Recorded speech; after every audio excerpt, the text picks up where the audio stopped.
You embarrass me. I'm disgusted by you, my daughter-in-law said. Then my son told me to leave. Have you ever sat at a dinner table, surrounded by laughter and clinking glasses, yet felt like you didn't exist?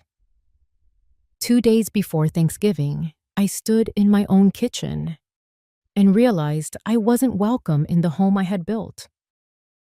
My daughter-in-law told me I was embarrassed. My son told me nothing at all. They didn't have to say I didn't belong. They just stopped looking me in the eyes. But what they didn't know, what I didn't even know at the time, was that silence can be louder than screaming. And sometimes, the quiet ones are the ones who rise. This is not just a story about being dismissed. It's about what happens when a woman reclaims her place, one quiet step at a time.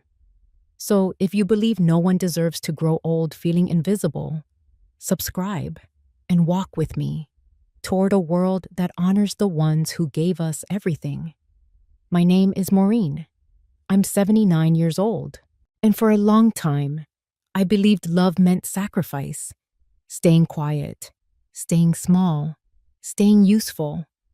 I thought if I just kept giving, they'd keep needing me. I was wrong. What happened to me could happen to anyone. It started with a folding chair, a missing recipe box, and a boy who placed his hand on my shoulder without saying a word. That's when everything changed. I'm not here to tell you I fought back with anger. I didn't scream. I didn't slam doors. I simply remembered who I was and who I had always been, long before they tried to rewrite me. Stay with me. Let me tell you what happened the night my daughter-in-law said, "You embarrass me. I'm disgusted by you," and how my son just looked away. Because from that moment on, I knew this story wasn't going to end in shame. It was going to begin in truth. It began, as many silent transformations do, in the quiet hours leading up to a holiday that once meant everything to me. Thanksgiving was 2 days away, but in my own home, I had become a guest nobody noticed. I had been up since 5. My hands moved out of habit, folding laundry in neat squares while the kettle hummed low and steady on the stove. The house was still. Cold air pushed against the windows while the old heating vents creaked and wheezed, a sound I'd come to associate with winter comfort. The smell of cinnamon drifted from the candle I lit every morning, just like my mother used to do. I wasn't trying to impress anyone. It was just routine. I used to run this house, every corner of it. I knew which drawer held the good silver and which cabinet the chipped teacups. But lately, things have started disappearing. My blue pie dish, the recipe box with all the cards written in my handwriting and stained from decades of gravy and sugar. Last week, I found my armchair missing from the den, replaced with a gray folding chair that Chloe said was easier to move when guests came. She smiled when she said it. Always smiling, that girl. I heard the front door swing open, and then Greg's voice, followed by Chloe's heels clacking against the hardwood. "Don't forget to grab the gluten-free stuffing from the car," she chirped. "We're not even gluten-sensitive," Greg muttered. "It's trendy," she replied, already halfway to the kitchen. They came in like wind gusts, arms full of bags from Whole Foods, discussing canapes and Instagram posts. I opened my mouth to ask if they wanted tea, but neither looked my way. I stood by the counter, holding a dish towel like a flag nobody saw. I cleared my throat. I was thinking of making Ray's pecan pie. You know, like I always did. Chloe didn't miss a beat. "Oh, Maureen, that's sweet, but we picked up one from Whole Foods, organic, less sugar." She set the boxed pie on the counter like it was an offering. I looked at the label. Vegan maple pecan tart, gluten-free. Ray wouldn't have touched it. My son gave me a quick squeeze on the arm. "Mom, just relax this year, okay?" Relax. That word used to mean something. A bath, a book, Now it felt like being dismissed. I nodded and forced a smile I didn't feel. My hands returned to the tea towel. They didn't know what to do without something to hold. The front door opened again, and Wesley stepped in, his backpack sliding from his shoulder. 17. Nearly a man now. His hair was damp, like he'd been walking home in drizzle. He gave a short nod to his parents, then glanced toward me. "Hi, Grandma," he said, soft. "Hey, sweetheart." I smiled.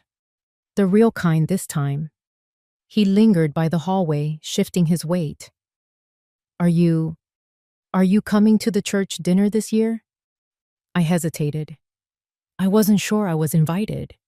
He didn't answer, just looked down and gave a little shrug. Then he turned and headed upstairs. The radio in the corner was playing hymns, softly.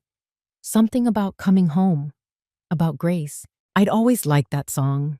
I hummed along under my breath as I cleaned up the counters, wiping down a surface nobody else would have noticed was sticky. In the living room, Chloe laughed too loudly at something Greg said. Some reality shows about rich couples renovating beach homes. I stood in the kitchen, alone, the smell of cinnamon giving way to the faint aroma of reheated takeout. I walked to the closet and pulled out the box labeled Thanksgiving. The decorations inside were the same ones I'd used for 20 years. Turkeys made by Wesley in kindergarten, a cornucopia I once found at a yard sale, faded orange cloth napkins. I carried the box to the dining room and began to set the table, alone. The plates felt heavier this year. My hands shook slightly as I laid out the forks. I looked over at the living room. None of them noticed. I was invisible in my own kitchen. I used to love this season. I really did. The early dark, the flicker of porch lights in the cold, the smell of nutmeg, cloves, and turkey drippings that would stick to the walls for days. Ray and I would start prepping a week in advance, even after Greg got married. He didn't understand why we made so much food when we were just 4 or 5 people. But it wasn't about numbers. It was about memory, about presence. Now, presence felt optional. I placed the napkin rings carefully, each one centered just right. I could hear Chloe in the living room still talking, her voice lilting upward like she was narrating a cooking show. I just feel like less is more, you know? These big meals are so outdated. Greg mumbled something in agreement, then laughed. I couldn't make out the words. I didn't need to. Once, years ago, I'd made a green bean casserole that made the pastor's wife tear up. Said it tasted like her mother's. That recipe is gone now, probably buried in a box under piles of Chloe's neutral palette seasonal decor. Even the centerpiece had been changed. Used to be a bright ceramic turkey Wesley painted when he was 6. Now it was replaced with a glass bowl of dried eucalyptus and white pumpkins. Elegant, cold. I looked down at the table and realized my place setting was missing. No plate, no fork, just a narrow gap between Chloe's curated symmetry. I stood there for a moment, uncertain, then walked back to the kitchen, opened the side drawer, and pulled out a plain white plate. I set it down quietly. Behind me, the refrigerator hummed. The light above the stove flickered, as it had for the last 2 years. I'd mentioned it to Greg once, and he said he'd get to it. He never did. The floor creaked as someone entered the kitchen. I turned to see Greg, rubbing the back of his neck. "Hey, Mom." "Hi." He looked at the pie box on the counter, then at the table. "You really didn't have to do all that. We were just going to do something casual this year." I nodded. "I know. It just felt right." He glanced around, searching for something. "Have you seen the—" "Never mind.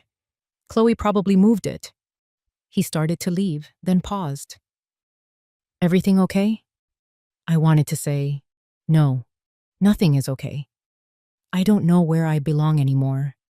I feel like wallpaper, part of the house, but never really seen." Instead, I just said, You seem tired. He exhaled. Yeah, long week. Work's been nuts. And Chloe's mom wants us to host Christmas, which means repainting the guest room and… He stopped himself. I don't want to get into it right now. I nodded again. That phrase had become his shield. I don't want to get into it. As if conversation was a burden. As if I was too delicate to hold space for real things. He gave a quick half smile and left. I stood at the counter for a while. My tea had gone cold. The hymns on the radio shifted to static and I turned it off. Later that afternoon, I tried to call Selena, my neighbor. She used to come by on weekends, and we'd share old church bulletins and talk about the specials at the diner on 3rd Street. But she didn't answer. Her daughter had moved her into assisted living 2 weeks ago. I hadn't visited yet. The quiet was thicker than usual. I pulled on my sweater and went outside. The sky was the color of tin. My breath fogged up the air. A boy on a bicycle sped past, his jacket unzipped, wheels squeaking as he turned the corner. Somewhere down the block, someone was grilling. I caught a faint whiff of charcoal. I walked to the end of the driveway and back. It wasn't much, but it helped. When I came inside, Chloe was on the phone in the kitchen, speaking softly but firmly. Her eyes met mine, and she gave a tight smile. Oh, Maureen, we're ordering Thai tonight. Hope that's okay? I blinked. Sure. She turned back to the call. No, she's fine with it. Just the 4 of us. 4, as if I wasn't standing right there. I didn't eat much that night. A few spoonfuls of cold noodles. Then I excused myself and went upstairs. The sounds of forks tapping against takeout containers followed me up the steps. Nobody said goodnight. I sat in my room with the door half open, a habit I never quite shook. The hallway light spilled across the carpet in a soft amber stripe. Ray's photo was still on the nightstand. I ran my thumb across the glass, brushing away a line of dust. In that photo, we were both young and slightly out of focus, holding a fishing pole between us and squinting into the sun. The lake behind us was gone now, turned into condos. I stared at the ceiling for a while, listening to the radiator tick. Eventually, the house fell quiet. The next morning, I was the first one up again. I padded downstairs, careful not to wake anyone. The tile in the kitchen was cold. I turned the kettle on and rubbed my hands together while the flames sputtered beneath it. The same cinnamon candle sat untouched, its wick bent like a question mark. I lit it anyway. Out of habit, I pulled open the pantry and reached for flour, sugar, and pecans. I stood there holding them for a minute. Then I set them down gently on the counter and closed the cabinet. There was no point. Chloe would wrinkle her nose, say something about cholesterol, and Greg wouldn't say anything at all. I wiped the counter instead, slowly, as if polishing grief. By late morning, the house began to stir. Wesley came down first. No earbuds, no phone. Just him in a gray hoodie and socks. He looked tired. Morning, I said, offering a smile. Morning, he replied, eyes flicking toward the living room. He lingered for a second, then opened the fridge, took out yogurt, ate it standing up. Are you sleeping all right? I asked. He shrugged. Yeah, I guess. I nodded. That was the end of it. When Chloe came downstairs, she was already on a video call, waving at her phone like a game show host. Greg followed, yawning, still in his undershirt. They walked past me without a word. I watched them open containers from the fridge, arrange them on the counter, commenting on which ones needed to be plated nicer. Not a single glance my way. As they debated serving trays, I walked to the dining room. The decorations still sat where I'd left them. Not one had been moved. I began setting the table again. Not because anyone asked me to. Not because I thought it mattered. but because a table should be set, even if no one notices. The plates went down quietly. I smoothed each napkin, folding the corners in toward the center like I used to when Ray was alive. The silverware clinked in soft rhythm. 1, 2, 1, 2. From the living room, I heard laughter. Chloe said something about a celebrity couple getting divorced, and Greg laughed like it was the funniest thing he'd heard in months. I walked back to the kitchen, looked over at the pie box still untouched. I lifted the corner, peeked inside. It looked like plastic. No warmth, no memory. I poured myself some tea and returned to the dining room, moving slow. Every step felt heavier. I sat down, or tried to. My old cushioned chair was gone, and in its place sat the cold folding chair Chloe had brought in. For space, she said. I sat anyway. The warmth from the tea curled up toward my face. I closed my eyes for a moment, just enough to breathe. I thought maybe I'd go out later, walk around downtown, look at the shop windows, pretend, for a while, that I was someone passing through, not someone quietly being erased. And then I felt it, a hand on my shoulder, warm, steady. I opened my eyes. Wesley stood beside me, saying nothing, just looking down, his expression unreadable. His hand stayed there for a beat longer, an anchor in a room that no longer felt like mine. Then, just as quietly as he came, he walked away without a word. You embarrass me. I'm disgusted by you, Chloe snapped. And my son just stared at his plate. The room went still. Forks hovered mid-air. Even the candle flames seemed to still themselves, as if afraid to flicker too loudly. I sat perfectly still, hands in my lap, the linen napkin clenched so tight between my fingers it might have torn if I dared move. For a moment, I wasn't sure I'd heard her correctly. Not because it was unlikely, but because it was so loudly, so clearly said, in front of so many people. But it happened. Those words had left her mouth like a polished dagger. I looked to Greg. He was seated to Chloe's right, in his blue sweater I'd bought him last Christmas. The one he said was too soft to wear outside. His jaw tightened, but he didn't look up. He just kept cutting his turkey, pushing it around in circles like a child avoiding vegetables. I turned back to my plate. Half the food had gone cold anyway. I couldn't remember taking a single bite. A minute ago, the room had been full of fake laughter and cork pops. Chloe had passed around her cranberry compote with orange zest, bragging about the recipe she found in some Napa magazine. Her mother nodded, eyes glassy with wine, murmuring something about so much better than the canned stuff. No one asked what I used to make. No one asked if I even liked it. Earlier, I had tried to tell a small story, just something warm. I had said, Ray always insisted on extra gravy. He said it made the turkey less lonely.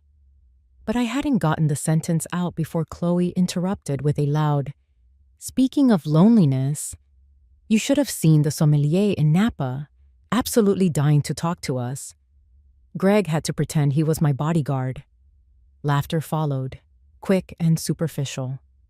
That was the moment I should have gotten up and left the table, but I didn't.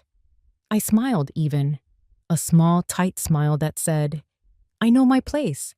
I won't ruin your centerpiece. The table was full tonight. Chloe's parents sat at one end, smug in their matching cashmere. Across from me, a woman I didn't know sipped something from a long-stemmed glass and gave my blouse a once-over, like I was wearing something pulled from an attic. Greg had insisted on inviting them all, saying it was good for the family. I hadn't wanted to argue. My hand had trembled slightly when I passed the gravy boat. It wasn't full, but enough sloshed over to stain the edge of the embroidered tablecloth. Just a ring, really. Nothing major. That was all it took. Chloe's voice had snapped like a rubber band. You embarrass me. I'm disgusted by you.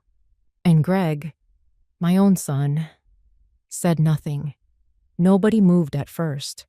I could hear the clink of ice settling in a glass somewhere down the table, the low hum of the radiator against the wall. It was the only sound in the room for several seconds. Then, as if nothing had happened, Chloe turned back to her plate and asked her mother if the sweet potatoes had enough nutmeg. The conversation resumed like a scratched record playing through static. But everything had changed. I sat there, still staring at Greg. He didn't flinch. He didn't look up. He just kept chewing, slowly, methodically, as if his own mother hadn't just been gutted beside him. My ears burned. My hands, once strong from years of cooking and folding and comforting, now trembled under the table. My legs felt hollow beneath me. I tried to remind myself to breathe. In, out. Just like the hymns I used to hum when I couldn't sleep after Ray died. I turned my attention to Wesley. He sat on the other side of the table, his fork resting limp against his plate. He looked like he wanted to speak. His lips parted slightly, then pressed together again. His eyes found mine, but only for a second. Then Chloe cut in again. Wes, can you help your grandpa with the wine opener? She said, forcing brightness into her voice. There was no grandpa. She meant her father, but it was a correction. A reminder, maybe, that the title had moved on. Wesley got up without a word. I stayed seated, silently chewing on nothing. This wasn't the first time Chloe had found ways to put me down. The misplaced recipe box, the constant corrections about salt or sugar, the new seating chart that left me next to the door. But it was the first time she'd said it aloud, without hiding behind sarcasm, without masking it as a compliment. She had said it plainly, like it had been waiting behind her teeth for years. I folded my napkin into a tight triangle and laid it on the plate. No one noticed. Greg was talking about stocks with Chloe's father. Someone down the table laughed. The room had moved on. I was still sitting in the wreckage, trying to piece together what part of me had been so offensive. It wasn't the gravy. I knew that much. The candles flickered. I could smell cinnamon and roast rosemary, but the food turned heavy in my stomach. Every glance, every smirk from Chloe's side of the table now felt like a thread unraveling something deep inside me. Something I'd spent a lifetime stitching together with grace. I thought about saying something, about standing up and asking if anyone else thought that was appropriate, to insult a woman at her own table, in her own house. But then I looked at Greg again, still chewing, still staring at his plate like it held the meaning of life. I knew then, if I spoke, I'd be speaking alone.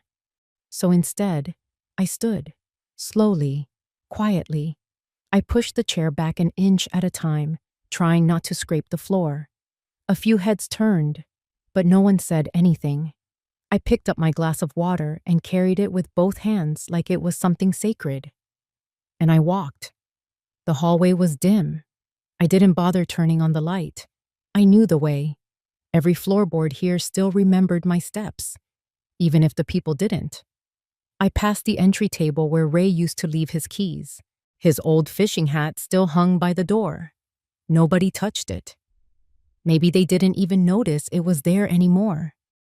I used to dust around it carefully, like it might fall apart if handled wrong. My feet barely made a sound on the staircase, but I felt the weight of each step like I was dragging all 79 years of myself behind me. When I reached the landing, I paused.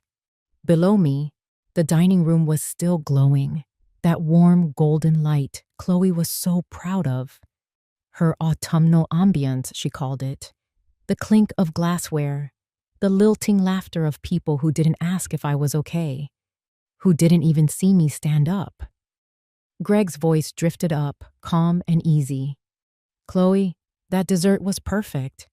And then someone else, maybe her mother, said, "You really know how to host, dear." Of course she did. She'd removed the only complication in the room, the stain on her picture-perfect night. Me. I looked down at the staircase railing, traced my fingers along the grooves Ray carved into it after we bought the house. They were still there, worn but intact. A reminder of a different kind of dinner table, one where no one had to look for permission to speak. I stepped into my bedroom. It smelled faintly of cedar and lavender. The sachets I kept in the dresser, the ones Chloe said were a bit too musty and tried to replace once with something from Pottery Barn. I sat on the edge of the bed, the mattress sighing under me. For the first time in years, I didn't turn on the small lamp. I just sat there in the quiet, the dark. My throat burned, but I didn't cry. Not yet. Crying felt too much like surrender, like giving her those words twice. "You embarrass me. I'm disgusted by you." I repeated them silently in my head, not because I believed them, but because I needed to hear what had really been said, not dressed up, not softened, just as they were. And Greg, God help him, hadn't said a word to stop it. I wasn't expecting a grand speech. I wasn't expecting him to stand up and storm out on my behalf. But I wasn't expecting silence either. Not from the boy who once built me a jewelry box out of popsicle sticks and told me I was the queen of kindness. I looked toward the window. Fog had begun to settle in the yard, coating the tops of the hedges like ash. Even the moon seemed distant tonight. I thought I'd feel broken, but mostly I felt empty. Maybe that was worse. A soft laugh drifted up the stairs. Then another. Dishes clinked. Someone turned on the record player downstairs. Jazz, maybe. Chloe always picked something tasteful after dessert. I reached over and took off my earrings, the ones Ray gave me for our 40th anniversary. They felt too heavy now. Or maybe I did. Then, with a slow exhale, I laid back against the pillows. Downstairs, the house went on. Maureen walks upstairs alone. Behind her, laughter slowly resumes. After the guests left, I went to the attic. Not to cry, but to remember who I was before they told me who I wasn't. The house had finally gone still, save for the soft hum of the dishwasher and the occasional clink of a glass being loaded into the rack downstairs. Chloe's laughter had faded, replaced by the sterile sounds of cleanup and the sharp scent of lemon soap cutting through what was left of Thanksgiving. I waited until I was sure no one would see me. The attic bedroom wasn't a real bedroom, not the kind guests ever walked into. Months ago, Chloe had said the main-level guest room would be better used as a home office. It was said lightly, with a smile, as she folded a brochure about ergonomic chairs. My boxes had been moved while I was at the doctor's. When I got home, my crocheted throw was already laid across the narrow bed under the attic's sloped ceiling, like a gentle suggestion to settle in. Tonight, the floor creaked beneath my slippers as I stepped inside. The bulb on the pull chain flickered twice before staying lit. Cold air hugged the beams, and the window pane wore streaks of rain like mascara on a grieving face.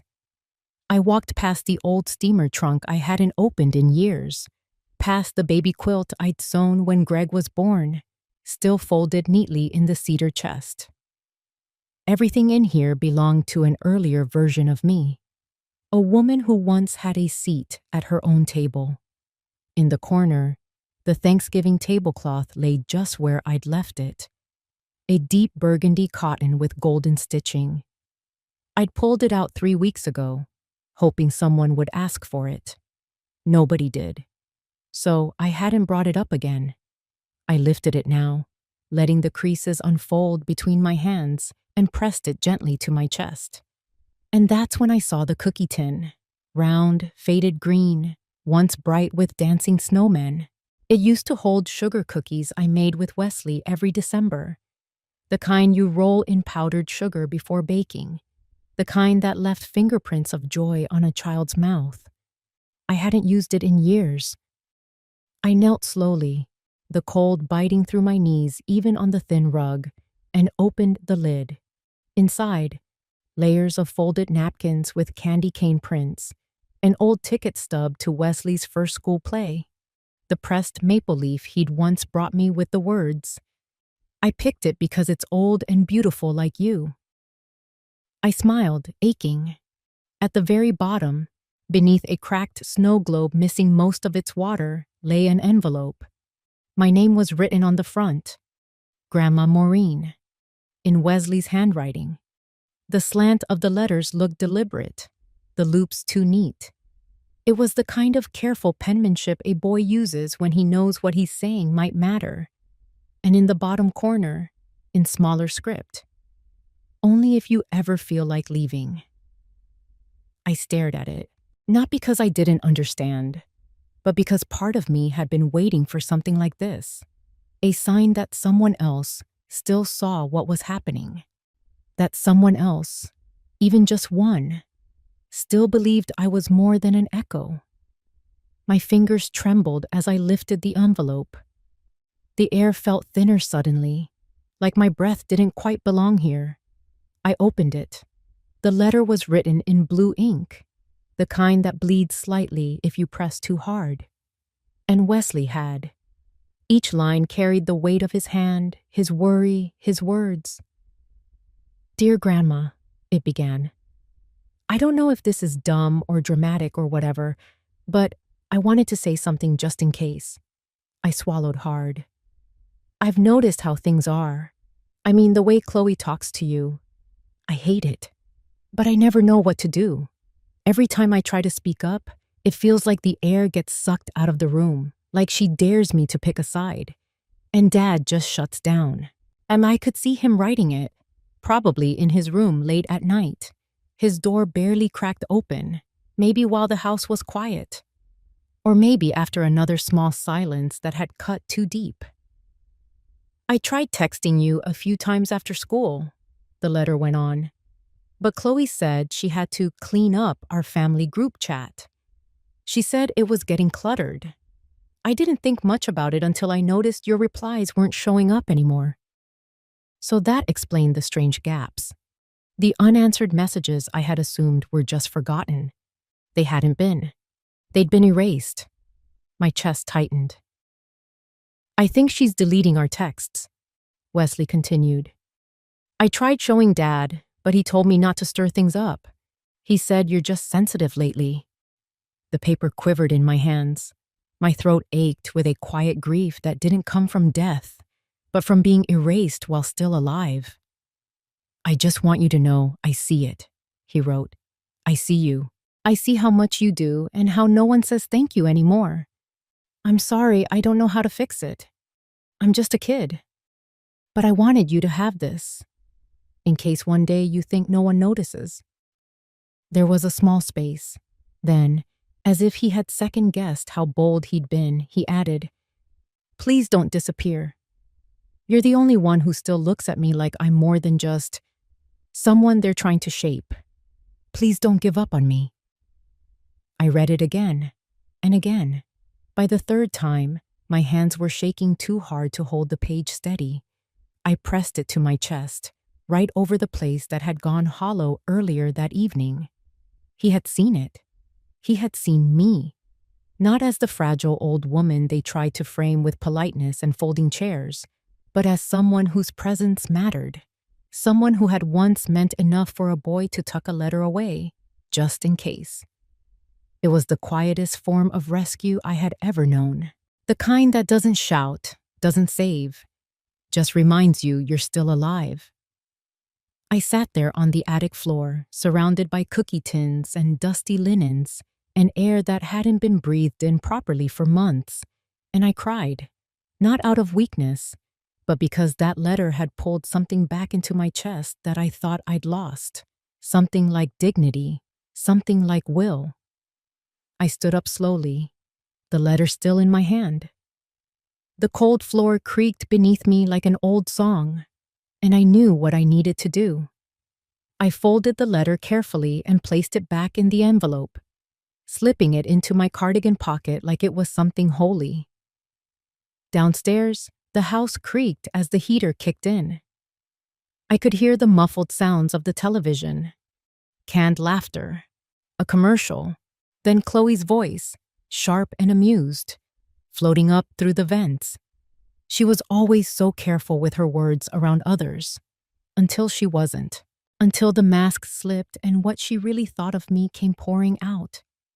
"You embarrass me. I'm disgusted by you."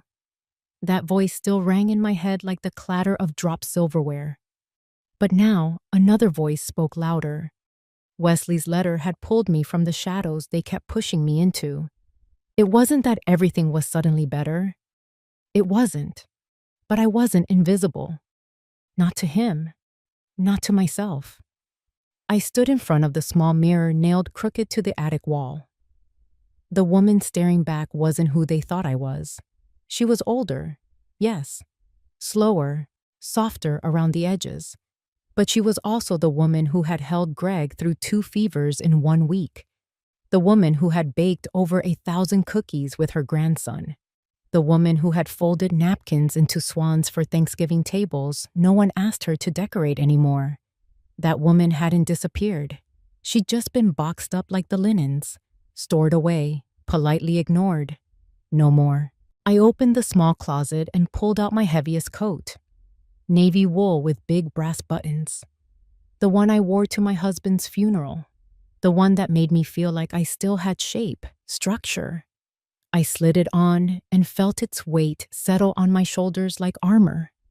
Downstairs, the front door creaked as Greg stepped outside, probably taking the trash to the curb. I waited, listening for the door to click shut again. When it did, I moved. My shoes were still by the attic stairs.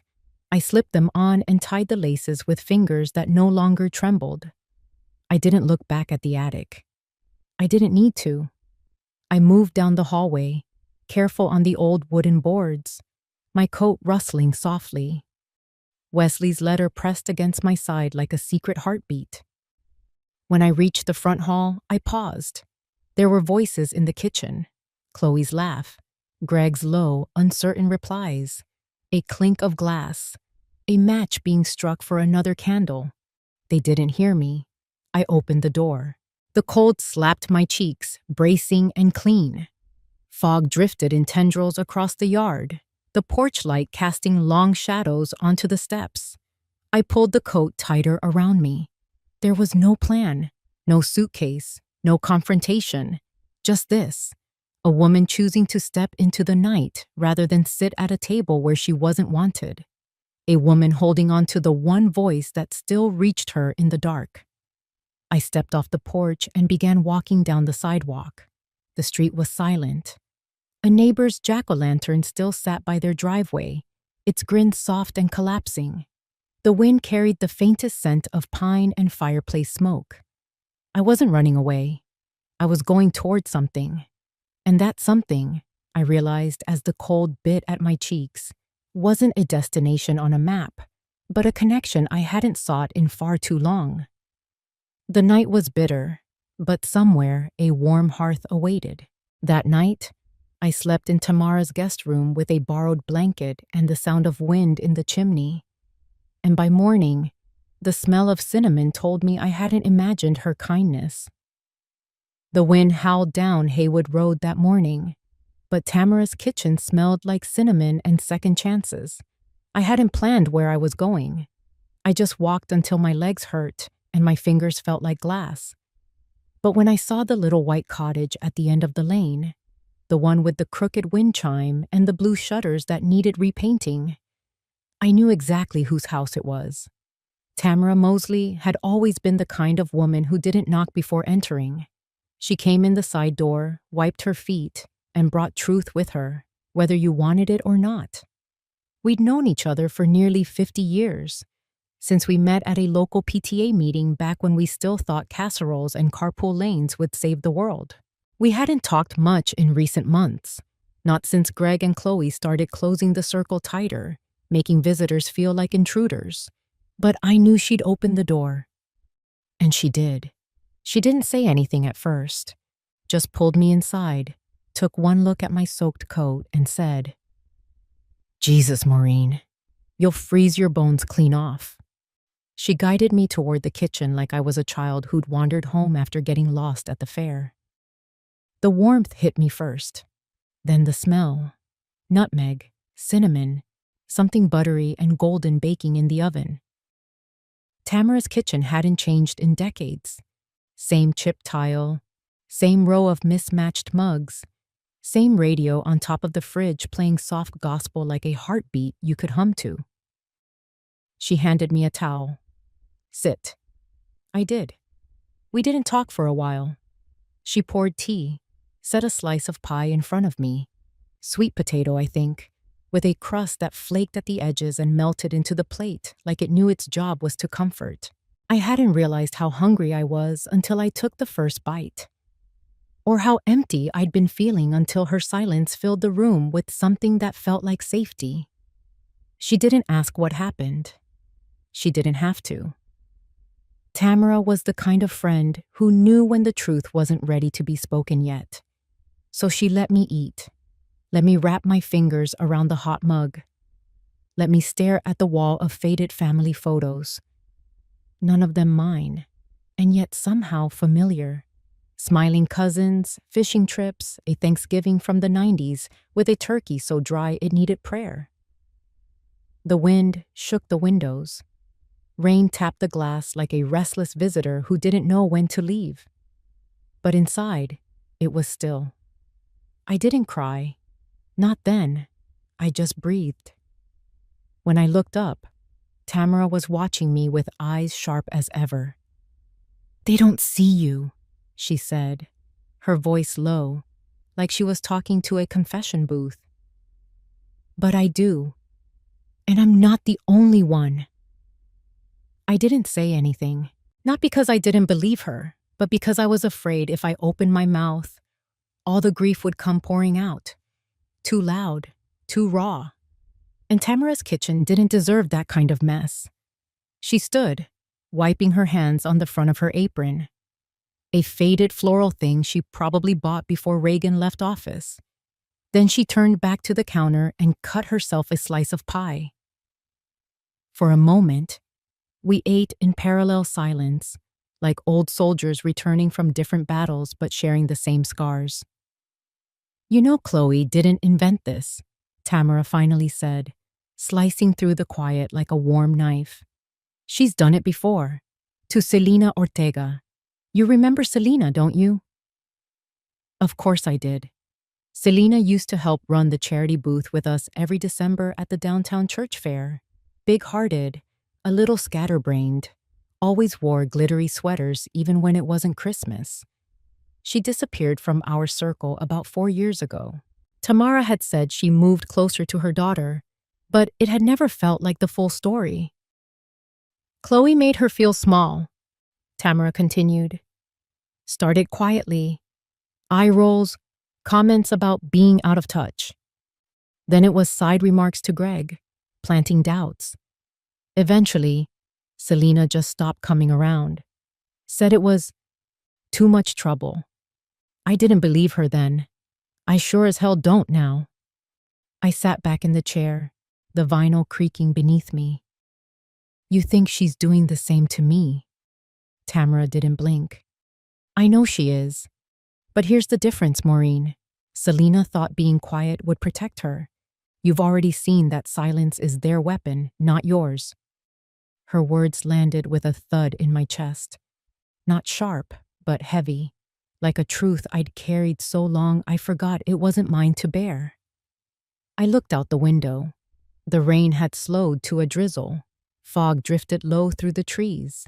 The kind of fog that made everything seem softer, but not safer. Just quieter, like the world was waiting. "She deleted my text to Wesley," I said, my voice barely above a whisper. Tamara nodded like she'd known all along. "That boy sees more than they think. His note? That wasn't a pity. That was courage. And it's time you had some of your own." I closed my eyes. The letter still pulsed in my coat pocket. A heartbeat I hadn't known I needed. "I don't know where to start." "You start by showing up," she said. Come to Sunday service with me. Let people see you again. The real you, not the version Chloe paints in her curated little world. I blinked at her. I stopped going after they moved my seat to the back. Tamara's smile didn't reach her eyes. Then it's time to sit up front. We didn't speak much after that. Sometimes the truth doesn't need repeating. It just needs to settle in the room, like the scent of cinnamon that lingered in Tamara's curtains long after the oven cooled.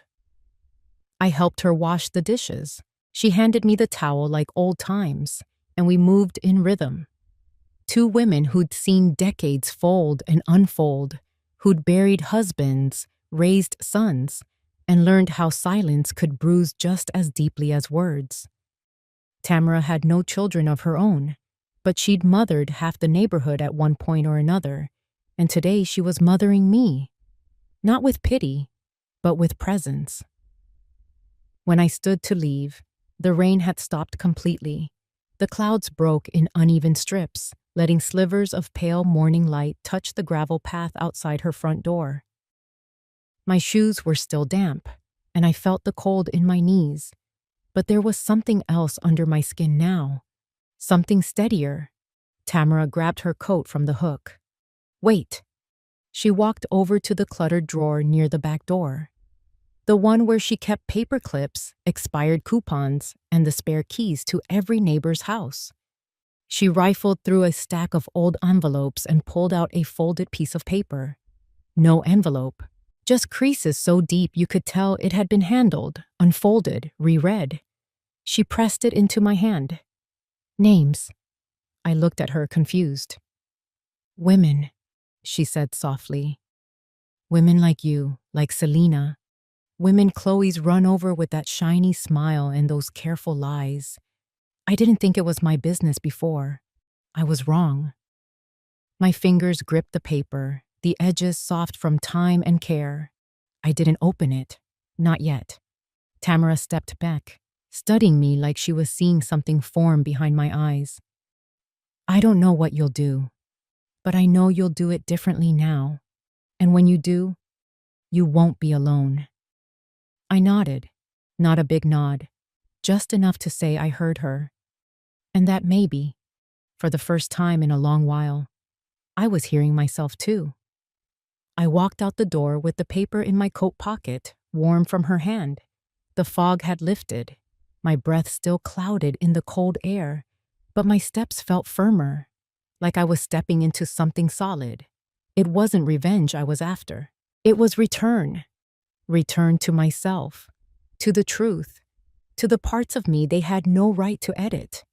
And the first step of that return, Tamara had made very clear, involved dressing for battle.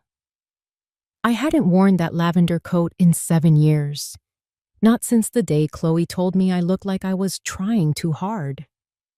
It had been stuffed in the back of the hall closet, under an old vacuum cleaner and a basket of tangled cords no one had touched in a decade. The sleeves were still soft. The lining smelled faintly of cedar and something older, maybe comfort or defiance. I brushed it off, ran my hands down the buttons, and tried to ignore the echo of Chloe's voice in my memory.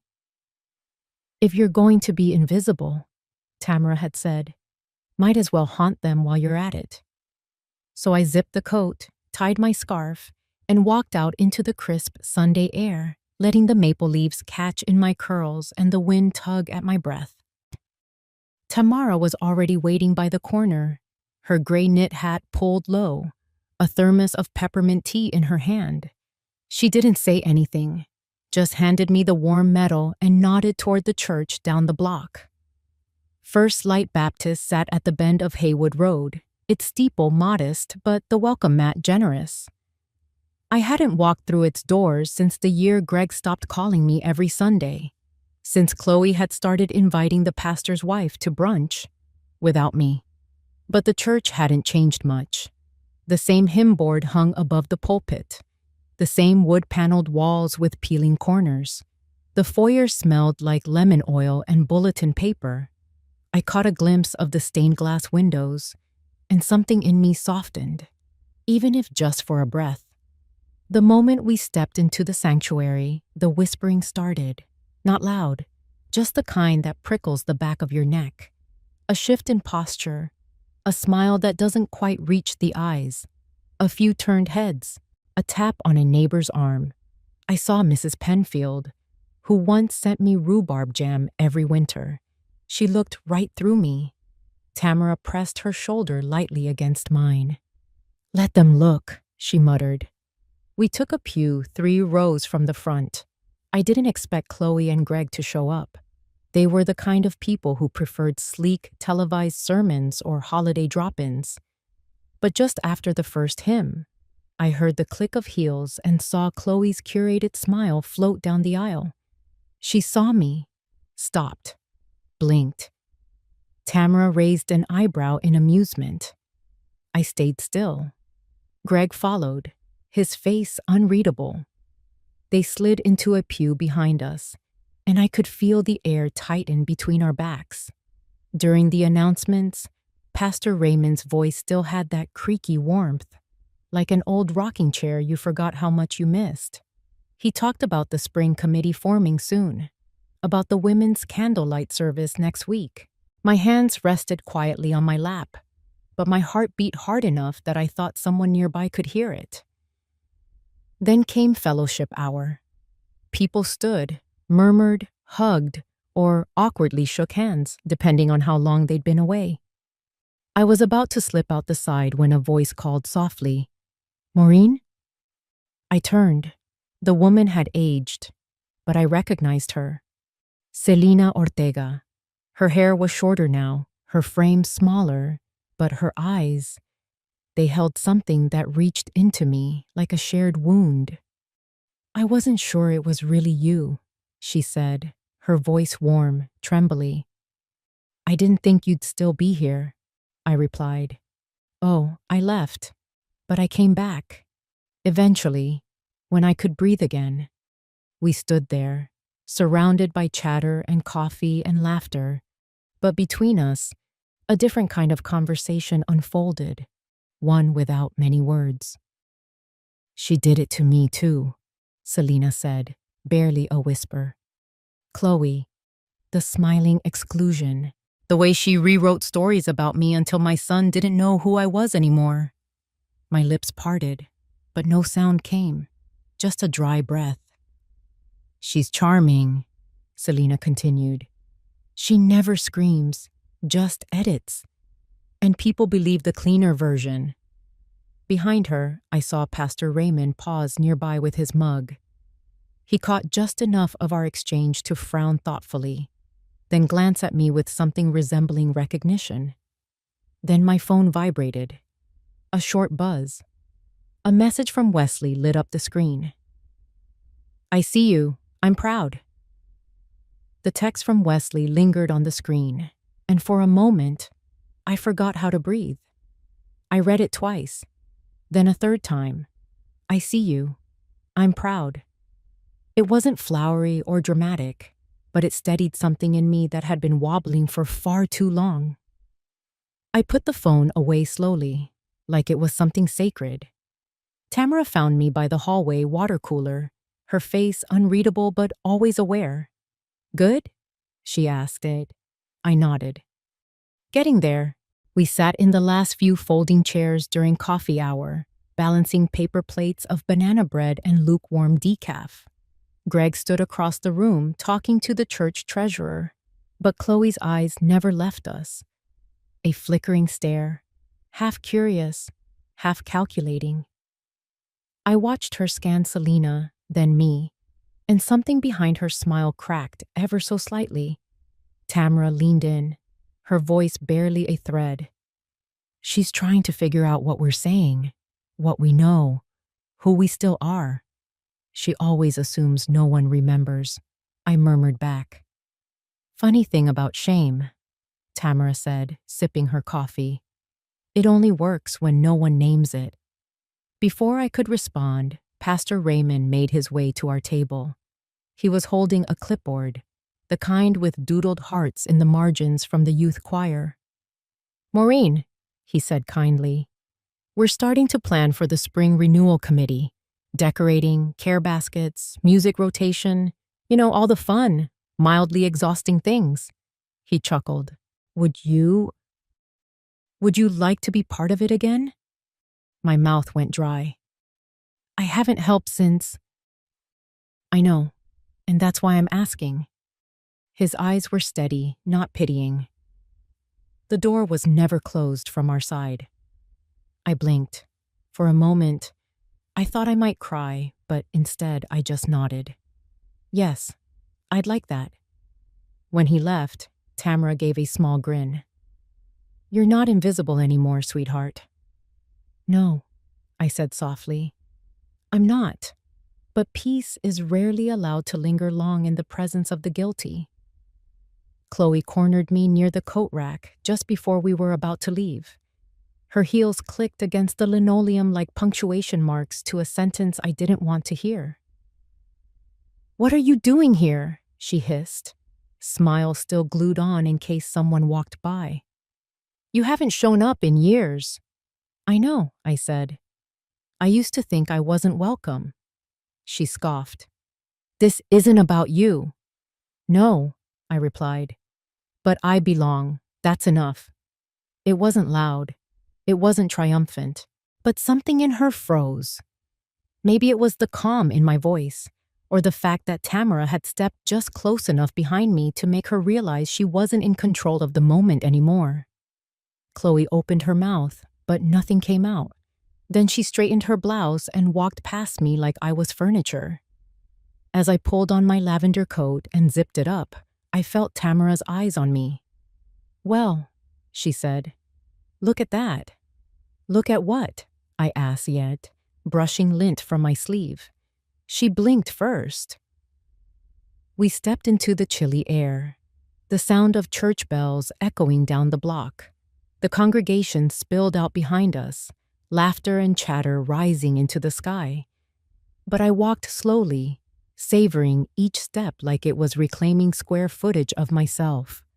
At the edge of the parking lot, Tamara slipped a small paper into my hand. What's this? I asked it. Insurance, she said. I unfolded it. A list. Names I recognized. Women I'd known in passing, nodded to in the supermarket, shared recipes with once. Women I hadn't realized Chloe had isolated one by one. At the bottom, Selena Ortega. And beside it, in Tamara's clean, no-nonsense handwriting. Each one said they'd speak. Just say the word.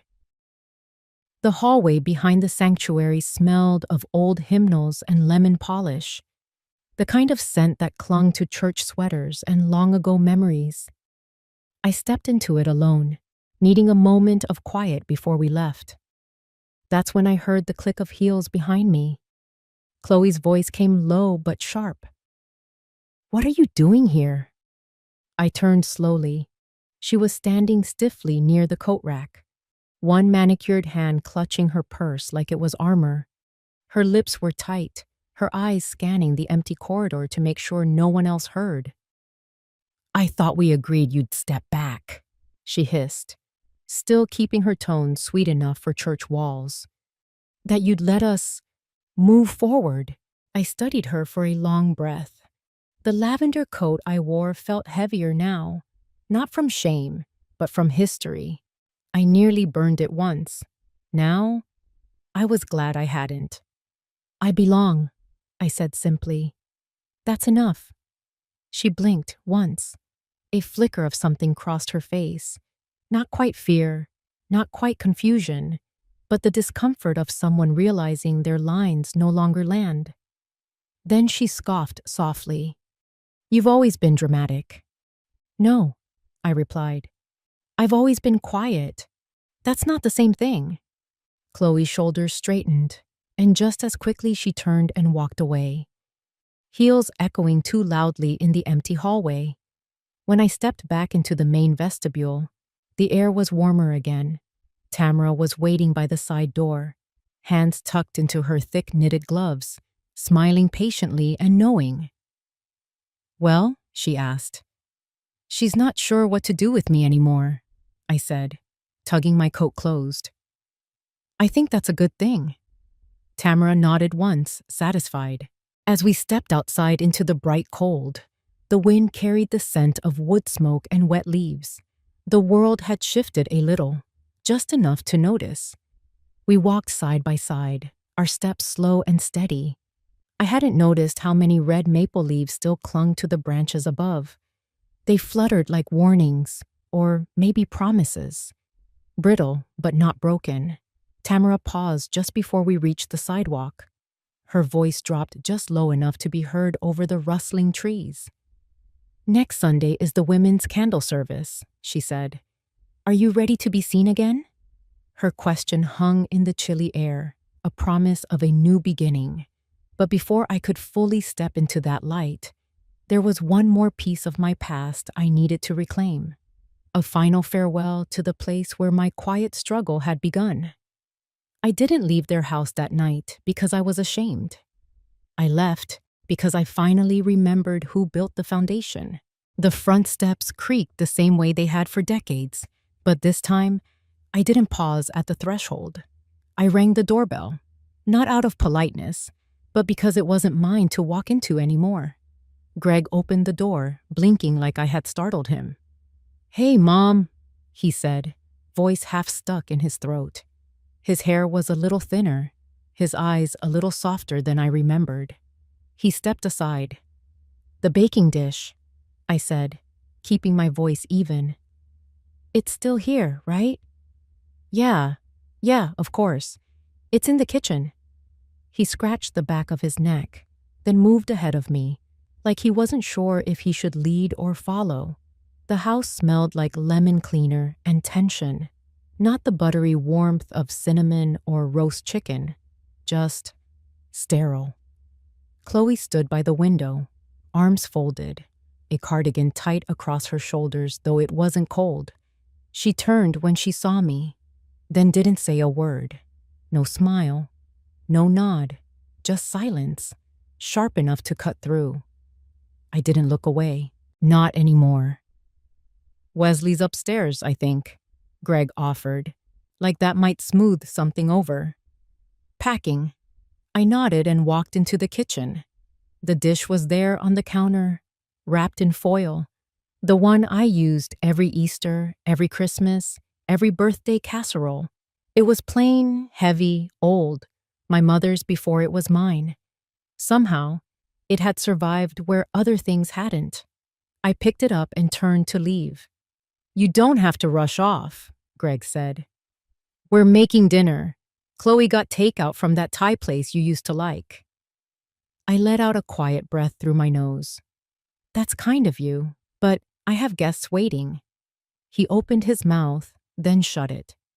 There was so much unsaid between us, it almost felt like noise. Wesley came down the stairs with a duffel bag slung over his shoulder and his phone in his hand. He stopped when he saw me and broke into a smile so warm it made my throat sting. Grandma, he came forward and hugged me tight, arms strong now, taller than I remembered. He smelled like peppermint gum and laundry detergent. You'll be amazing, I whispered. He reached into his hoodie pocket and pulled out a small envelope. Graduation's next weekend, he said. I wasn't sure you'd come back here, so I wanted to make sure you had this. I held it like it was made of glass. I wouldn't miss it for the world, I said. Behind him, Chloe turned her face away. I could have stayed longer, could have made some comment to smooth things over, to pretend we were still a family in the way that mattered. But I didn't. I placed the baking dish into my tote bag and reached into the second one I'd brought with me. The pie.